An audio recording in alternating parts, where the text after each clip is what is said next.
Wilson Harris swings toward Toronto, falls to the backside, and it's Wilson to Wilson! On White, centers, back post, Akali! Swerved in again, the header saved by Herrera! Oh, he robbed Vegas! I'm Paityn, here with Sarah, Kate, and Datti, and welcome to our preseason episode of Hat-Trick, presented by Tiger Balm.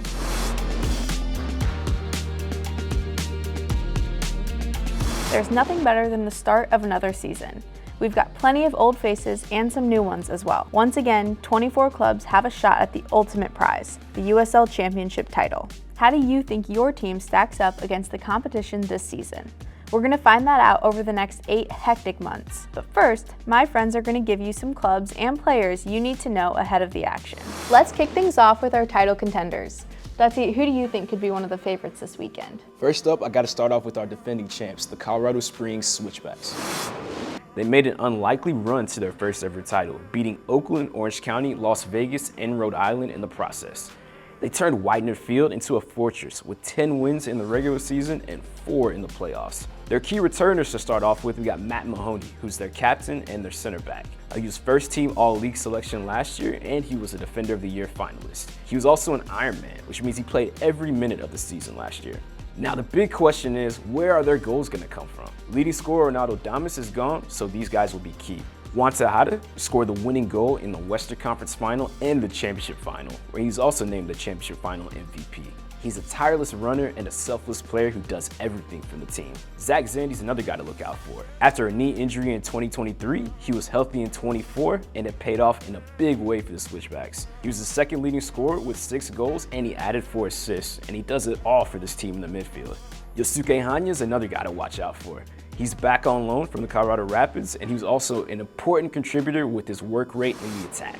He had 5 goals, 2 assists, 33 dribbles completed, and 23 chances created across the regular season and playoffs. He's a difference maker. Now, Justin Dillon is the important name here. He's the direct Ronaldo Damas replacement. His best season as a pro came in 2022 when he had 6 goals and 10 assists for San Antonio as they won the Players' Shield and the USL Championship title. If the Switchbacks don't make any more additions up front, his form could be massive to their success. Another team I'm looking at is the Charleston Battery, who've made back-to-back Eastern Conference Final appearances. Though Nick Marcanic has gone to Spain, I still like their chances, and here's why. Aaron Malloy is back. He has 3 straight first-team All-League selections under his belt. He's also a two-way midfielder who is always near the top of the charts in chances created and recoveries. He's an elite striker of a ball, as evidenced by that spectacular game-winning free kick against the Rowdies in the playoffs. He makes this team tick.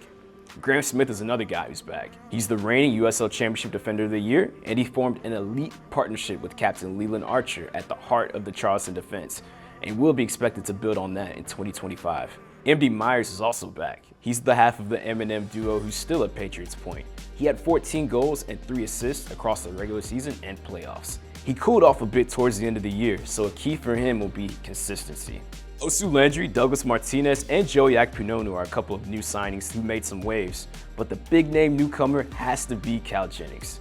2 straight double-digit goal seasons, 2 straight All-League selections. What a player he is. It's not just what he does on the ball that's impressive, even though he did have 15 goals in 2024, but what he does off the ball and leading the press is just as key to his team's chances. When that contributed to a league best plus 13.77 goals added mark. People will be expecting a lot from him, so the Battery will be hoping he hits the ground running.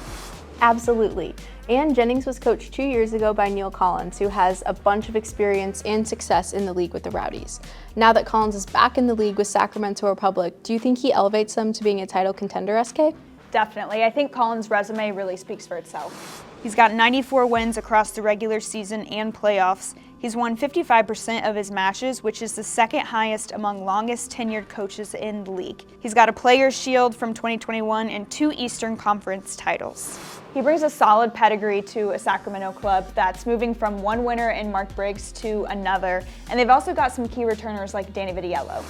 He's a brilliant shot stopper, makes highlight reel plays seemingly every week, Goalkeeper of the Year finalist, All-League for the 2nd straight year in 2024, and he's tied for the league lead with 14 shutouts last year. Another key returner is Jack Gurr, the standard for wingbacks in the USL Championship. When he's around, you know you're going to have your hands full with the Sacramento right side. He's first team All-League in back-to-back years. He's got 8 assists and 52 chances created.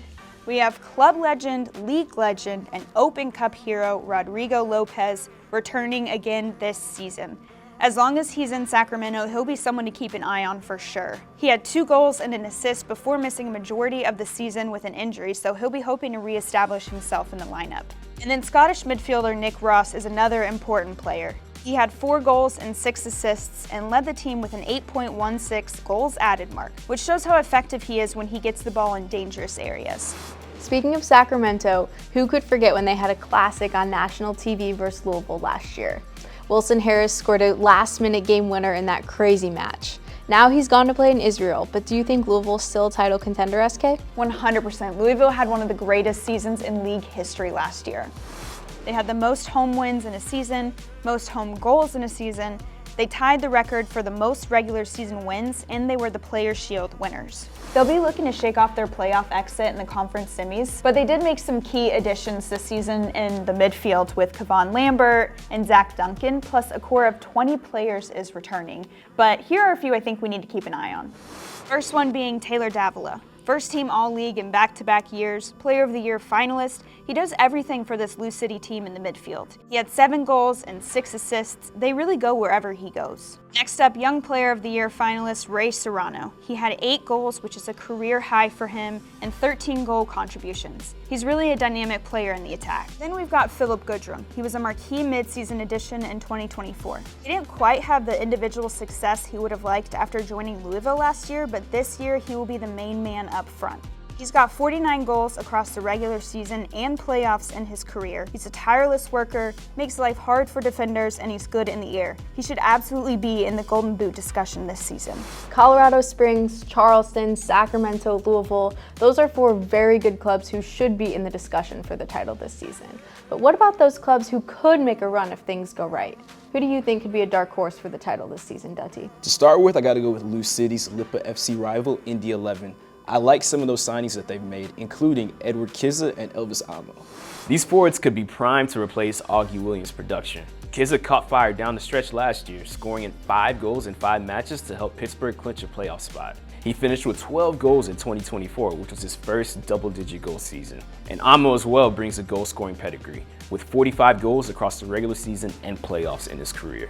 Goalkeeper Hunter Solt is back on loan after a solid 2024 season. He had 77 saves, 9 clean sheets, and he's a big reason why the club was able to clinch a top 4 seed in the East. I also think this could be a bounce-back year for San Antonio. The partnership of Alex Cronali and Mitch Taintor at center back could be elite. Cronali was one of the top defenders in the league last year with a 7.99 goals added mark. He also had 133 clearances, 107 recoveries, and had an 84% passing accuracy. Taintor, the 2022 Defender of the Year, added in 110 clearances and 150 recoveries. Jorge Hernandez is the creative force in the attack. He was a Player of the Year finalist last year, and he was the 2023 Golden Playmaker. He's also had back-to-back first-team All-League selections, and so if he has another big year, watch out. They also made some intriguing additions. Nicky Hernandez was a mainstay in the New Mexico lineup last year, and he was a big part of them being the top seed in the West. And then Diego Pacheco had a solid debut season in Tulsa in 2024. Datti, you mentioned how key Alex Cronali is going to be for San Antonio this season, and San Antonio signed him from Birmingham, a club who could also make some noise this year. What do you think, SK? I think they're definitely going to be one of the most intriguing clubs this season, especially with their signing of Danny Trejo and Ronaldo Damas. Damas is a 2-time title winner, including last year with the Switchbacks. He scored 47 goals across regular season and playoffs in his career, with his 9 playoff goals being tied for the most all-time. He's also got 3 double-digit goal-scoring seasons in the championship with 3 different clubs. Trejo was a 2023 title winner with Phoenix. He formed an effective partnership with Manuel Arteaga and had 26 goal contributions during that season. And he's got 35 goals across the regular season and playoffs in his career. When you add in what Birmingham already had with Enzo Martinez, Tyler Pasher, and Tabor Taco Preston, this could be one of the juiciest attacks in the league. Then at the base of the midfield, you have Kobe Hernandez Foster, who is one of the top young players in the league. Then with the defense, there's a base of AJ Patterson, Fanuel Kavita, Steven Turnbull, as well as US U17 international Ramiz Hamuda. I'm absolutely going to be tuned into their matches this season. Speaking of young players like Hamuda, the USL is a league that's really been a place for young players to cut their teeth and prove themselves. Kobe Henry, Jonathan Gomez, Joshua Winder, and Korede Oshundina are some of the players that we've seen make a jump to Europe. On top of that, reigning Young Player of the Year Elijah Winder was transferred from Louisville to the LA Galaxy for a domestic record fee earlier this offseason. Datti, who do you think could be next? I think Nate Worth of the Tampa Bay Rowdies is one guy that I'm looking out for this year. He just turned 18 and is a US U19 international. He has quality on set pieces as evidenced by his eventual USL Championship Goal of the Year against Charleston. He'll be looking to take a step forward and grab more of a foothold in the Rowdies midfield. Defensively, I like Pat Marboy. He generated headlines last year when he reportedly turned down a Generation Adidas offer to sign with Phoenix. He completed his passes at an 86% clip, he had 119 clearances, 91 recoveries, and was named second team All-League in his rookie season. The question is, can he build off of that? Bryce Jamison is 19 and he's entering his 4th season in the pro ranks, so he almost feels like a vet compared to other players his age. He had his best season as a pro with 5 goals and 3 assists and won the 6th most tackles among forwards with 28 last year. This could really be the year that he makes a bigger jump and becomes the focal point of the Orange County attack. And then finally we have the Loudoun midfield duo of Abdellatif Abukura and Moses Nyman. Nyman was the youngest player and youngest goal scorer in Loudoun history before moving on to DC United, Real Salt Lake, and Minnesota United. And now he's back. Coach Ryan Martin describes him as a great passer who reads the game well. He should complement Abukura really nicely. After missing the 2023 season, Abukura came back in a big way in 2024. He had 5 goals and 1 assist, which led him to be rewarded with his first pro deal this offseason. So these guys are worth keeping an eye on. I feel like every year there's a young player who steps up to the plate and proves themselves, and oftentimes it's not somebody we expect. And I feel like the same thing can be said for potential Player of the Year candidates. Datti, who do you think should be in contention for that award? We got 5 right here who we think could be early candidates. Let's start with Jorge Hernandez. We mentioned earlier what he does as a creator in the San Antonio attack. Another season with double-digit assists could put him in the Player of the Year conversation again. In his career, he's been a scorer of great goals rather than a great goal scorer. But if he pumps those numbers up, he could be a front runner.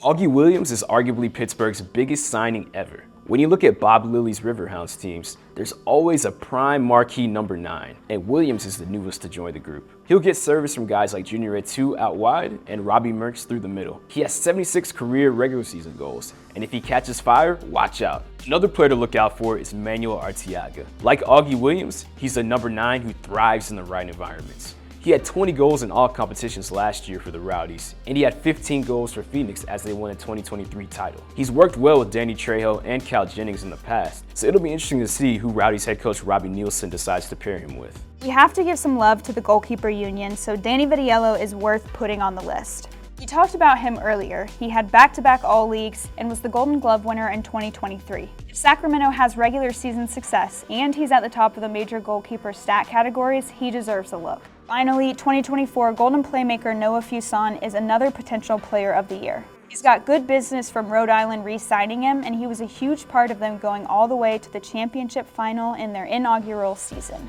He's got 9 goals and 10 assists across the regular season and playoffs. He scores, he creates, and he's a star in the Rhode Island attack. What Fuson does is incredible, and what's even more interesting is that he made his mark in the USL League One before doing the same thing in the USL Championship. Datti, who do you think is next? I think Lion McKinnon of Orange County has to be mentioned here. A lot of eyes will be on him. After Trevor Amon went to Sacramento last year, McKinnon continues a trend of League One Player of the Year winners to play in the championship. He had 17 goals for Greenville in the league and 23 in all competitions last year. And he's not just a finisher, as he created 38 chances. Pedro Dolabella is a talented player who should make an impact for North Carolina this year. He had 16 goals and 5 assists across all competitions in Union Omaha's double-winning campaign. Now the All-League midfielder is in North Carolina, where he should make an impact on both sides of the ball. He's not just known for goals, but is one of the highest-ranked midfielders in duels won, interceptions, and recoveries. Datti, I like 2024 League One Golden Playmaker Alfredo Medence. Recently moved to Lexington ahead of their first season in the championship. He had 4 goals, 9 assists, and 39 chances created in 2024, Not to mention, he's a decent dribbler as well, as he completed 43 last season. And another name to keep on your radar is Indy 11's Bruno Rendon. He's the 2024 League One Defender of the Year and back-to-back All-League selection. He can also play on the wing and takes positions high up the field. He had 15 goals and 3 assists in all competitions, and he gives Indy a dynamic option opposite of Aiden Stanley. These guys are going to have the opportunity to be important pieces to their team, and when the schedule dropped in December, Nicholas Murray wrote a great article listing the 21 games that every fan should circle before the start of the season. Datti, which one are you most looking forward to? I really like those matchups that we'll have on Saturday. You got 2 of the last 3 Eastern Conference champs in Charleston and Louisville playing at Patriots Point, plus Sacramento facing last year's top seed in the West, New Mexico, in Neil Collins' first match. Now, no season is won or lost in its first week, but this is an early season marker for all 4 teams. That Independence Day game between the Switchbacks and Louisville is juicy. The defending champs have a chance to make a statement, so get ready for fireworks on and off the pitch. Lipa FC between Indy and Louisville on August 30th is another big matchup. Don't be surprised if playoff seeding is on the line with those October 25th matches. Another crazy and entertaining USL Championship season is on the way. Tune in to non-stop action week in and week out. And who knows, your team might be the next champion. Thank you for tuning in to our preseason episode of Hat Trick, presented by Tiger Balm. Remember to tune in on CBS and ESPN platforms all season long. See you next time.